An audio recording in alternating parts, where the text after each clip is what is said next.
Link, who was still in a peaceful slumber, felt the morning glare as it burned through his eyelids. Instantly he awoke in a crazed fluster. As he shot up out of bed, dazed and confused due to the lingering effects of the lunar tear potion, he stumbled out of bed in a flurry of emotion. Damn it! I overslept. How could I have let this happen? Wait,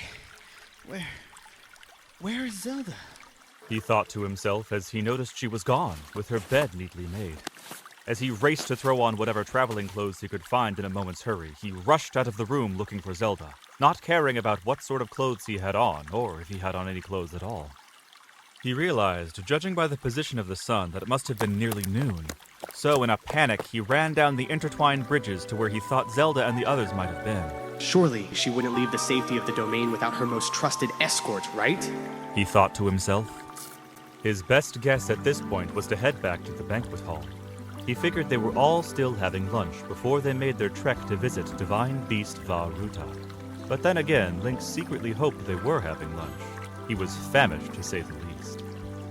Zelda, who was sitting beside Sidon, Riju, Teba, Yunobo, and the others, was in fact having their midday meal, just as Link suspected. The group were all seated at a long table.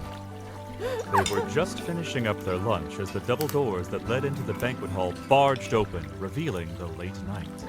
A hush fell over them. Some of them even tried fighting back laughter after seeing Link stand there, seemingly half asleep and disheveled. Well, good morning, Link. So nice of you to join us. Zelda smiled with squinted eyes. A few faint giggles then escaped the side of her lips as she gazed upon his state of dress. Link, confused by all the blank and awkward stares at him, looked down at himself to see what all the fuss was about. He was wearing a casual Hylian tunic, which was appropriate to say the least, but his trousers were the same he slept in. With his mistake realized, his face went cherry red. They were noticeably night trousers, soft and loose, with patchwork done to them in certain parts. Well, it's not the worst I've seen him dressed in. That's for sure. Riju blurted out, breaking the silence. The crowd erupted in laughter.